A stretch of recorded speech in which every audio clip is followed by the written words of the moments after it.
Cardboard Wars is part of the Rippin podcast network. Today on Cardboard Wars, Ben Rippin, Kevin Rips, and Bobs Rippn explore Upper Deck's groundbreaking journey that revolutionized the sports card industry. They discuss one of the greatest baseball players and a card that helped energize the hobby. Commonly referred to as the Kid, Ken Griffey Jr. not only saved baseball for a city, but created a frenzy with collectors trying to get the one true card. This episode serves as a testament to the enduring allure of sports cards and the joy of collecting your favorite players. We hope you enjoy this episode of Cardboard Wars.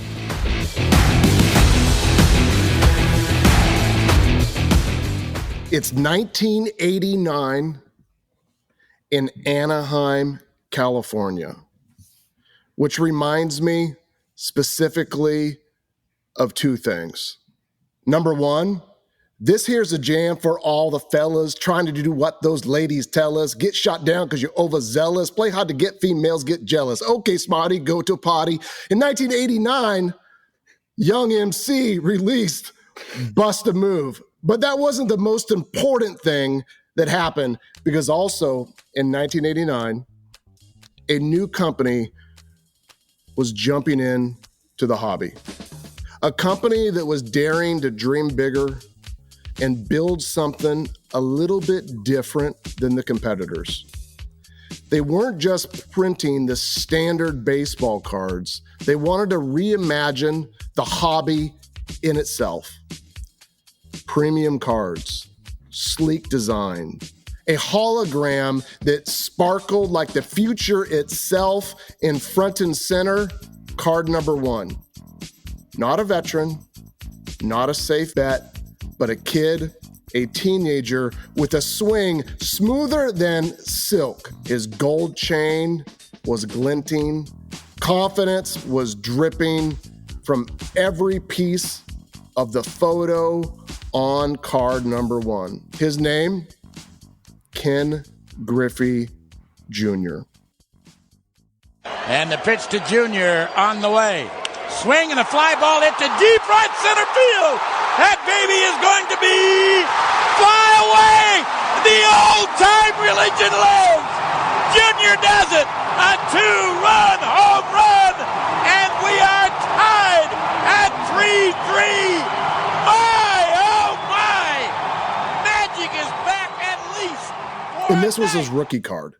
It didn't just mark the beginning for this sports card company or for this player. It was somewhat of a revolution, a card that turned cardboard into culture, a card that proved dreams could be printed, packed, and ripped open, and a card with a little bit of an interesting history and even a little bit of a conspiracy.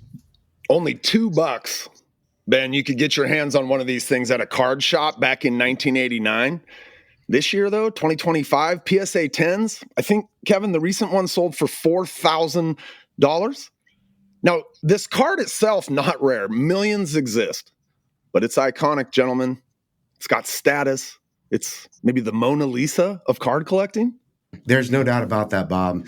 This is the story of a kid, in fact, not just a kid, but the kid who is destined for greatness. And this card, along with this brand, really redefined the hobby. I remember as a kid when these cards came out, this was such a game changer. This new company, Upper Deck, they risked everything to change the game. And if you listen closely to our episode today, what you'll find is a blueprint for life. We're talking about dreaming bigger, betting on yourself, and if we're talking about Ken Griffey Jr., we're talking about never losing your smile. So let's dive into this episode. Everyone, this is Cardboard Wars. I'm joined today with Kevin Rips, Bobs Rippn, two co-hosts today and two of my closest friends in life and in the hobby. I go by Ben Rippin online. Do us a favor, track us down on Instagram. If you're enjoying Cardboard Wars, this is episode 3. drop us a rating and a review. It means the world to us, and you might end up getting some special Rippin swag sent your way. Late 80s, baseball cards are everywhere. You could buy them in gas stations, pharmacies, corner stores, but they're getting stale. This is cheap cardboard, blurry photos, counterfeits of the top cards like the 1986 Michael Jordan, kind of the end of the junk wax era. But in one city, they were saying, what if we made it a little bit better? What if cards were actually art? And what if we bought a little bit of trust back to the hobby? Richard McWilliam put his own house on the line. Paul Sumner brought the hologram idea, and Bill Hemrick added the grit. They risked it all on a vision that really nobody else believed in. In 1989, the brand, still around today, still privately owned, Upper Deck was born. Their packs cost double the competition, but they looked and felt like luxury. And we lined up. Kevin lined up, Bob lined up, I lined up for these uniquely foil-covered packs because inside there was a rookie that we all wanted to own. Oh, you guys, every detail mattered. Can you guys remember the feel of those packs? Like it was different, right? We had wax packs before that. Open that foil. Ooh, I can still feel the rip in my fingers. The photography, like the pictures on some of those cards, we'd gotten years of just lower quality. It was so good. The card stock, you guys, like, can you feel it was a little bit thicker? It was glossy, or your hands kind of slid across it. And then, of course, the hologram. The hologram, you guys. Remember that shield on the back? The shield, right? Counterfeiters, they've been plaguing the hobby for years before this. You mentioned, Ben, the 86 Jordan Flair card just being counterfeited left and right.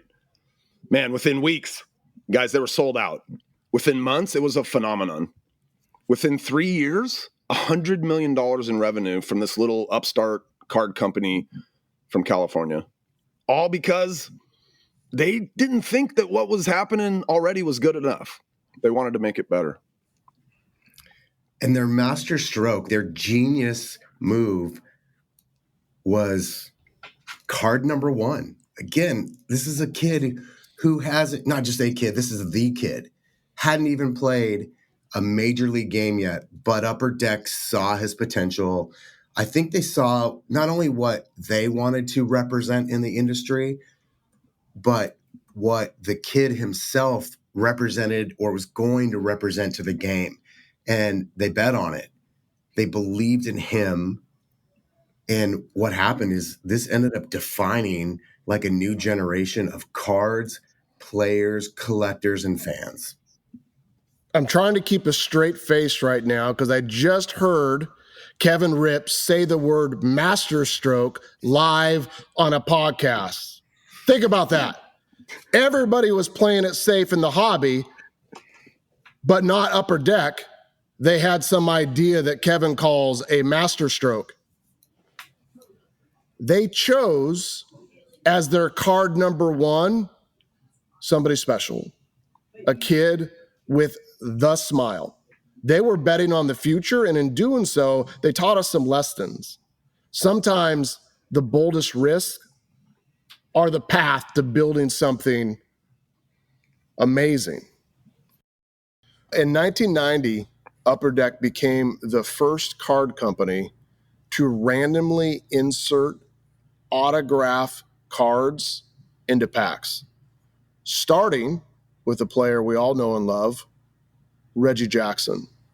They expanded quickly in 1990 with another license, they grabbed the NHL hockey license.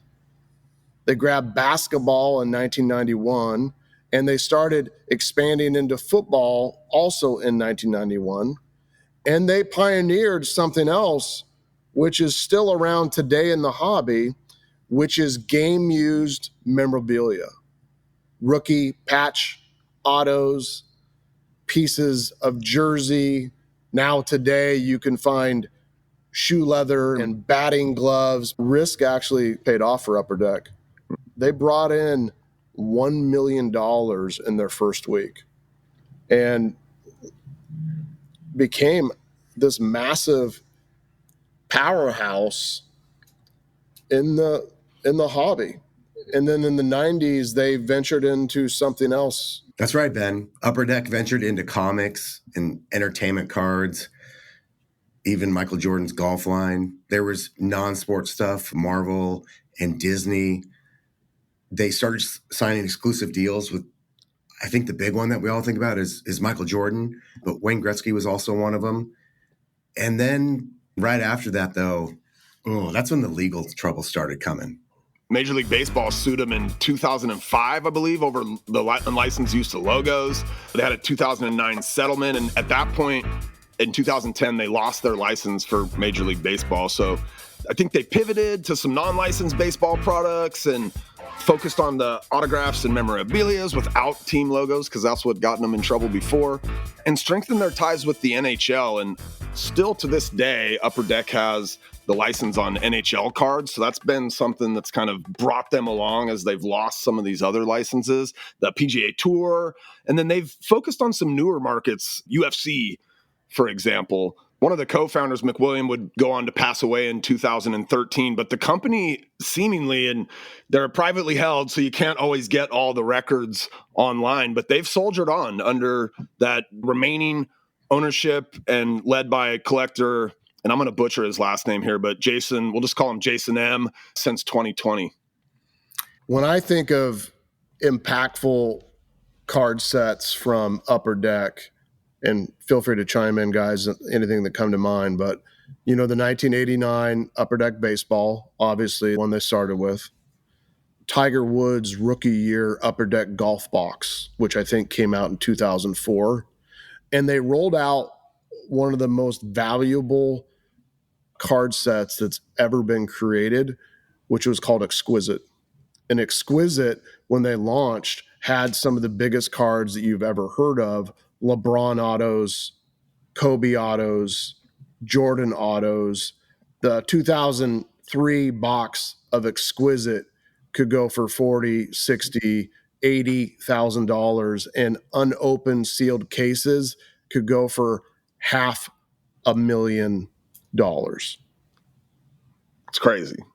It's absolutely insane. That really is wild. It's so funny, the story of Upper Deck. There's this side that's like, they're so resilient. They adapted many times, but there's been all that controversy. They've lost and settled lawsuits for stuff that was definitely not above board. And yet they've continued to march on. They've continued to work on overcoming their setbacks, producing great products, fulfilling their vision, even when the odds are stacked against them, sometimes because of their own actions. Not to put all that blame on everyone. That's certainly not the case. However, they've had their fair share of challenges that they're brought on by themselves, but they've still continued to push on and build a great card company. Bob, tell me a little bit about Griffey's stint in the minor leagues. I know you mentioned how important Bellingham was to you, but we did a little bit of research just about those years as well. Yeah, I mean, he didn't spend much time there, Ben. Like, he was to the majors by the time he was 19, but so it was brief, but man, this kid was electric. Like, he had 5-tool talent. And if you're a baseball fan, that means he can run and bat and throw and catch and field and do all the things, right? He's got speed. He had it all. In 1987, I believe he started at 17, if I'm not mistaken, or maybe he just turned 18. He was drafted at 17, but short stint with the Bellingham Mariners, which was his Class A affiliate for the Mariners. He played 54 games, hit .313 with 14 home runs, 40 RBIs, 13 stolen bases, 14 home runs, 13 stolen bases. That's a rare blend of speed and power. He hit .604 slugging percentage. His first pro home run came on June 17th, 1987 in the minors, a 2-run shot in Everett in 1988. Then he dominated the San Bernardino Spirit Class A level. I've got that card up here on my wall as well. The coolest thing about Griffey is he's got all those cards. There's a Vermont card, there's a Bellingham card, there's that San Bernardino card. Speaking of Vermont AA, that's where he'd move up. And, he doesn't play many games at each of these levels, you guys. He played, 30 in Bellingham. He played 17 in Vermont. But the scouts were raving, Kevin. This kid could swing. Man, can he swing. He's got a cannon for an arm. Like, this kid was different. And it was apparent early. Kevin, when did he make his MLB debut? Yeah, he made his debut. It wasn't much long after that, you guys. It was April 3rd, 1989. I think we mentioned it earlier. He was only 19 years old. And the cool thing is, this guy was the embodiment of fun. Again, we've talked about the backwards cap. I think that always gets mentioned when you talk about Ken Griffey Jr., that along with the smile. This guy just brought a glimmer of fun to a game that maybe had been really serious. And then also think back to that time, he's playing during the steroid era. Over his 22 years in the big leagues, like the steroid era happened then. And I don't know if you guys ever thought this, but here's a little insight into how my mind works. I knew he didn't use, or I strongly believe he never used, and I always wished that he had, because of all those years of being hurt, the guy still hit 630 home runs, which is seventh all time, top 10 all time, 1,800 plus RBIs, the Gold Gloves. And how many games did that guy miss? I just feel like if that guy could have stayed on the field, we'd probably be talking about him as the greatest of all time. That's my opinion anyways, because he missed, again, I think it was well over 300 games, which is effectively two full seasons. That's wild for me to think of his numbers, knowing that he missed that much time. See, Ken Griffey Jr. wasn't just a player. He was something new to the sport. He was born in Pennsylvania, son of the legend Ken Griffey Sr., part of the Big Red Machine dynasty, baseball literally in his blood. It's like his dad. But he was going to build his own legacy. Ready to go then with the first round. The first selection goes to Seattle. Seattle selects number 1154, Fuller High School, Cincinnati, Ohio, George Kenneth Griffey, center field. Seattle selection is George Kenneth Griffey. First pick in the draft by the Seattle Mariners in 1987. Dominated the minors, you guys. Speed, power, swagger. Hit the gold chain. Hat on backwards at batting practice. By opening day 1989, he was starting in center field for the Seattle Mariners at just 19 years old. Now, Ben, he took a little journey through Bellingham, Washington, a town near and dear to all of us. If you were back in Bellingham then, 1987, 88, you would have seen him running around center field at Joe Martin Stadium, right? Man, you guys, that swing. I'm getting goosebumps right now just talking about that swing, Kevin. That thing looked like a poem, poetry in motion. The smile, ooh, magnetic. He'd light a room up. His hat backwards at the home run derby. Like, if that doesn't just personify joy playing baseball, I don't know what does. But the statement was clear. Baseball was fun again. Was it ever fun? I mean, to watch this guy hit and do what he did was so much fun. And in total, 22 years, 630 home runs, 10 Gold Gloves, 13 All-Stars. Amazingly, only one MVP award. Hall of Famer, no doubt. It was more than stats. It was about how he played the game. Like, he played it with a sense of freedom, some joy. He was authentically himself. Like you mentioned, the backwards hat. I remember that really rubbed some of the old school guys that I knew, some of the adults that I knew. It rubbed them wrong. And I just remember thinking like, you're missing the point. And what happened is all the kids that I grew up with that collected cards, that played baseball, we're falling in love with the sport right along Ken Griffey Jr.'s ascent. And eventually what he did is he made not just kids, but grown men believe in magic time and time again, because what this guy could do on the field with both with a glove and with a bat, it was nothing short of magic. Even when he got injured, Kevin, that didn't slow him down. He just worked through it, kept smiling, kept playing. Just who Ken Griffey Jr. is. But there was a little bit of a rumor happening that somehow there was a disproportionate amount of 1989 Upper Deck Ken Griffey Jr. cards. What happened? Did Upper Deck secretly print extra Griffies?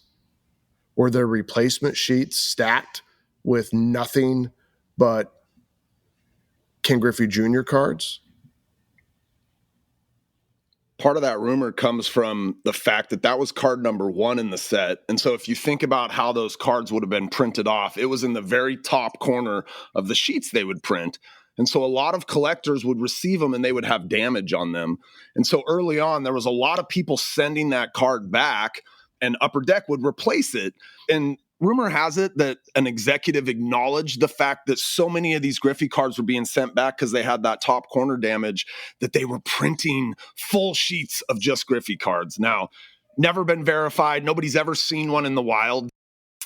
If it wasn't this guy, if it wasn't this card, you wouldn't have this myth out there probably. That's the magic, Bob. Myths make legends bigger.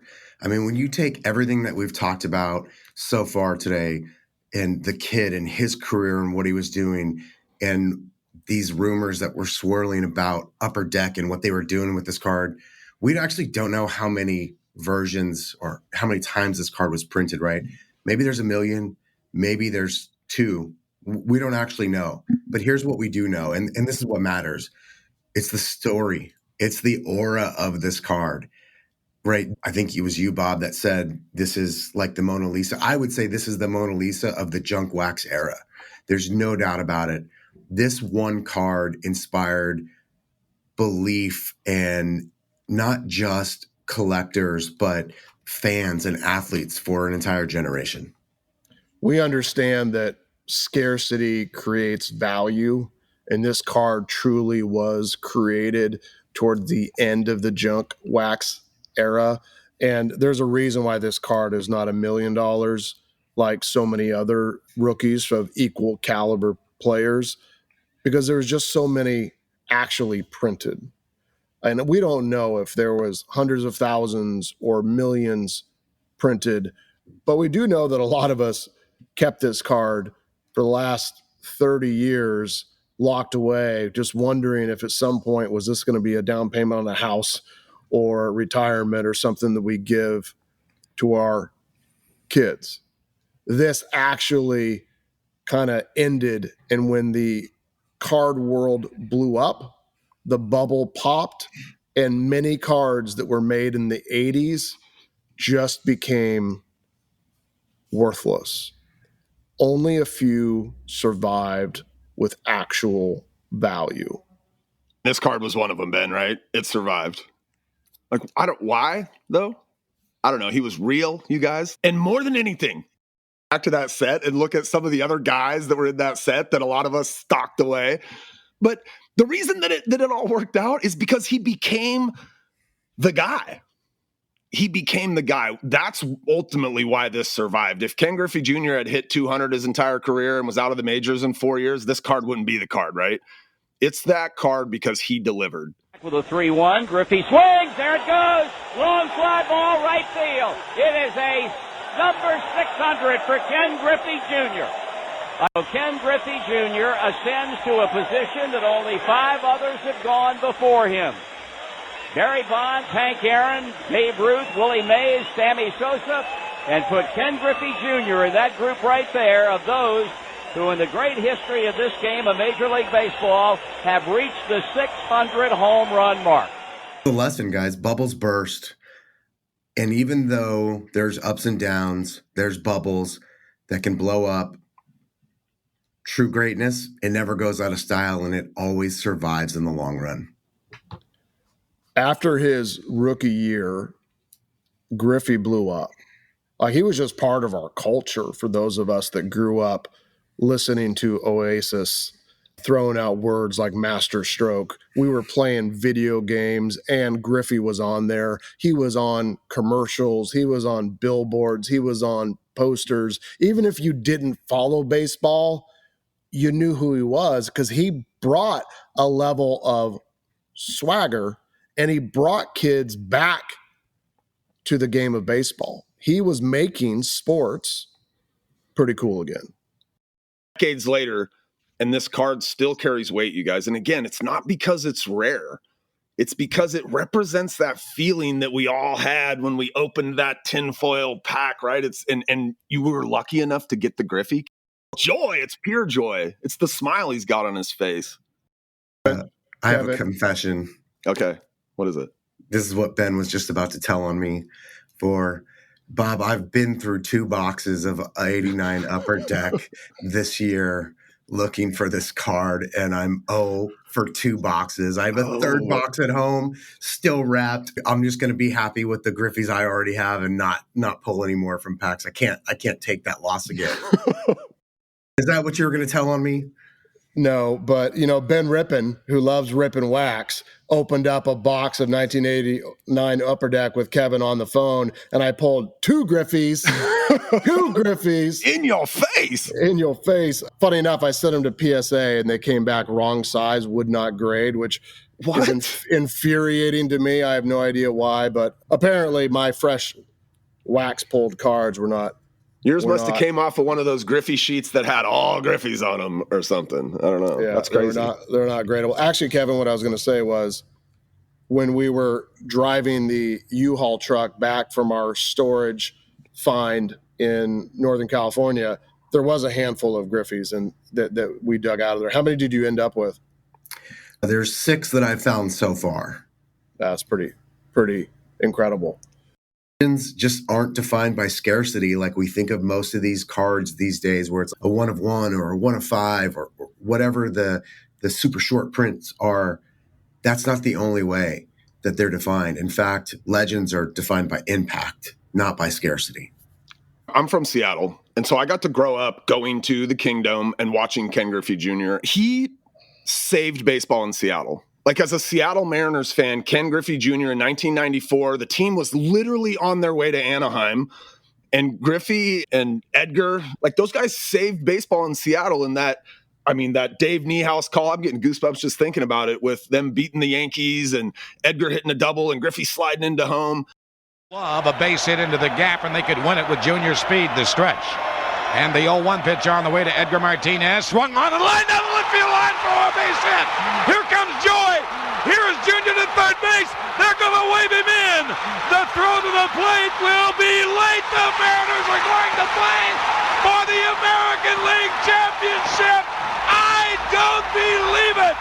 It just continues. My, oh my. Edgar Martinez with a double. Ripped down the left field line, and they are going crazy at the Kingdom. Literally rallied a city to have everybody come to the table and buy the Mariners a brand new stadium, which we have now. But man, Ken Griffey Jr. literally saved baseball in Seattle. And as a kid growing up in the city during that time, he made it cool. Baseball was cool. And I don't know that it had been cool in the 80s as cool as he made it. The 1989 Upper Deck Ken Griffey Jr. star rookie has been graded 117,000 times by PSA alone. I don't have the data in front of me on Beckett or CGC or any of the other grading companies, but that is over 50% of all the cards graded from that particular set. There are only 176 in a PSA 1, 221 in a PSA 2, 636 in a PSA 3, 2,200 in a 4, 6,500 in a 5, 12,000 in a 6, 14,000 in a 7, 44,000 in an 8, 32,000 in a 9, and only 4,220 something in a PSA 10. None of this takes into consideration how many were dual graded or auth and graded as an auto only. But when you think about the value of his cards, it's not the most valuable card. In fact, the highest selling 1989 Upper Deck Ken Griffey Jr. card sold in May of 2024. It was an SGC 100 gold pristine, the highest grade you can get from SGC, pop of only 9, sold for $59,496. But Kevin, that wasn't the most valuable card. Some of his most valuable cards are what? Yeah, you look at the 1998 Skybox EX. This is, sold in May of this year, Ben, not that long ago. $280,000. Like, it's wild to me to think about a card because we think of this time era as there wasn't these crazy expensive cards. I guess by then, by the late 90s, you started to see them, but almost $300,000. That's massive. I would have guessed, by the way, that it just off the top of my head, that it would have been that Mantle Griffey dual auto card. I think, Ben, that one might be one on your would love to have, if I'm not mistaken. Jim Mint 9.5 by BGS with an auto of 10 of the 1994 Upper Deck Ken Griffey Jr. Mickey Mantle dual sign card. Highest recorded sales price, $57,000. Most recent sales price of June 2025, $55,000, give or take, I think. Don't quote me, but that's off the top of my mind. It just kind of goes to show you when you're thinking about collecting a player, like do the research, figure out what's the card you really want to have. But for most of us, in some grade, the 1989 Upper Deck Ken Griffey Jr. card is attainable. Wait, what about in all the grades? What if I wanted to go out and get it in all the grades, 1 through 10? You think I could pull that off? Or I think you could if you bought them, because I own all the grades, PSA 1 through 10 plus the auto 10.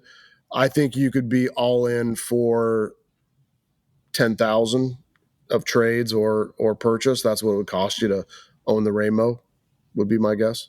Let's take a second, because I think it's important to just learn about these people. I like to share a favorite quote of Ken Griffey Jr.'s, and then maybe we'll also talk about some things that other people shared about Ken Griffey Jr. But I'll start. I'll give one, and then I don't know if you guys want to chime in with some of your favorites. But Ken Griffey Jr. said, "As long as I have fun playing, the stats will take care of themselves." That's so good.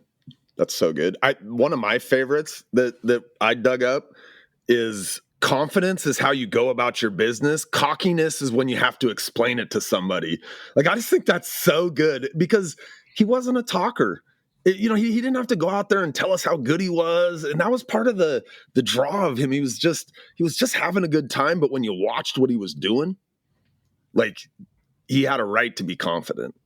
Bob, that goes really well with my favorite quote of his, which is, just because I made it look easy doesn't mean that it was, and that you don't work hard and become a Hall of Famer without working day in and day out. The guy, he had a smile on his face. We've talked about that smile so many times during this episode already, but it just goes to prove, like, you can put a smile on your face while absolutely working your butt off. He said two other things. Growing up, family was important. The baseball or sports was always secondary. Love that. He also said about his household is that the only thing that he cares about in his household is effort. That's it. You give me an effort and I'm cool. As a father, you two gentlemen, as leaders in the world, that's what we care about. Put in the effort. He also said to succeed in baseball, as in life, you must make adjustments. I mean, I got kids. I hear my wife tell my boys this all the time. I love that his mom was telling him he needed to hang around with the right people growing up. Like, he's got a quote that says, my mom told me hang around with the right people. So that's what I've been doing my entire life. Joe Morgan, a Hall of Famer, said about Griffey that he had the prettiest swing that he had ever seen. That Ken Griffey Jr. had great range, tremendous athleticism, and a cannon of an arm. He played always with a smile, and like so many other players that played with Griffey, said that it was a true honor to play with him. Yeah, Reggie Jackson, obviously another great himself, referred to Ken Griffey Jr. as the Babe Ruth, Hank Aaron, or Willie Mays of that generation. And you know what? That's not even close to an overstatement. I think he nailed it on that. Junior, you are unbelievable. The kid's done it. Oh, it's me. My, oh, my. You just don't see him any better. Kurt call for Junior. Standing ovation. He's got the ability to rise to the occasion. Goodbye, baseball. They do it. Father and son have hit back-to-back home runs. Griffey is trying to make the league record. Home runs in 8 consecutive games. That goes the kid. Reaches up, ladders into the wall. Leaps, does he have it? Yes, he does. Wyatt Diamond makes the catch. Oh, my, what a catch by Griffey. Did it here, Junior. Ken Griffey Jr. cuts them all. Oh, burnt down. They're going to wave him in. This will be the house that Griffey built.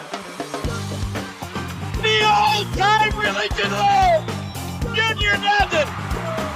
He just continues to add his name to the record books. Etch that in your baseball history book. Unbelievable. First comment from you guys in one sentence or two. What's your takeaway about Upper Deck? What did they do for the hobby? I'll tell you what I think they did is, well, there's a lot I could say, but they brought on the high quality card. You know, we were talking about Bowman cards earlier on a previous episode, number 2, Ben, and I told you about how I remembered when Bowman came back out in '89. The part I didn't say is they were super boring looking. They were disappointing looking. It was cool that Topps was re-releasing the Bowman brand, but then what happened is when Upper Deck released these cards, like, this was high quality. We mentioned earlier, like, they wanted to make it look like art, and I think that they did. And I think what happened is, for better or worse, I think for a lot better, they forced the rest of the industry to step up their game in the quality and production of the way the card looks. I think that if I had to boil it down to, I would say they gave permission for innovation in the industry. And, you know, cards were the same thing from the time cards came in cigarette packs back in the 1800s. Like, they were basically a piece of cardboard that had a picture on them. And I mean, the very first thing was that little foil holograph, but subsequently you've had all the things that, all the innovations, right? The game-worn patches and the autographs on cards and, you know, just all the numbered stuff that, you know, that maybe never comes along, numbered cards, if we don't get this kind of permission to innovate in the industry, because for 100 years, there'd been almost no innovation from the product that we held in our hands. Probably what Upper Deck started doing in 1989 saved the hobby, because we went from one card being printed millions of times to a higher quality card with better photography, which evolved over the years into including patches and in-pack autos, to creating numbered cards that created that true scarcity and that high value that regular Joes like us could go out there and open a pack that could literally change our lives financially, that you could find one of those 1 in a million cards, whether you bought a box from Target or you got it from your local hobby shop. Upper Deck has done a lot for the hobby, and I really appreciate their contributions, as did Ken Griffey Jr. And it's why we chose Ken Griffey Jr. for the third ever episode of Cardboard Wars, because of his contributions to the sport of baseball, to the community of Seattle, where Bob and I grew up, to what his card has meant to the hobby and all of these 40, 50-year-old something guys walking around and gals walking around card shows that instantly recognize the famous 1989 Upper Deck Ken Griffey Jr. card. Future episodes from Cardboard Wars will be dropping anytime, featuring some of the biggest cards that you've heard of and maybe even a few that you haven't, covering more and more history. You can learn more about our entire organization at Rippin.com. That's RIPPIN.com. We sell nothing. We do this simply for fun because we love the hobby. We love these cards. We love the players, and we love what it meant to us growing up. Do me a favor, follow Kevin on Instagram at Kevin Rips. Follow Bob on Instagram at Bobs Rippn, and me at Ben Ripping with a G at the end. And check us out at .com, RIPPIN. If you enjoyed this episode, do us a favor, give us a rating. It means the world to us. Write a review. It means the world to us. And you may just end up with a package of Rippin or Cardboard Wars swag delivered to a home near you. Bob and Kevin, thanks for joining me for episode 3. Thanks for listening to Cardboard Wars on the Rippin Podcast Network. Don't forget to leave a rating and review. Check out Rippin.com to get connected to what we have coming up. And find us on Instagram and let us know what you would like to hear about on a future episode of Cardboard Wars. Until next time, keep ripping.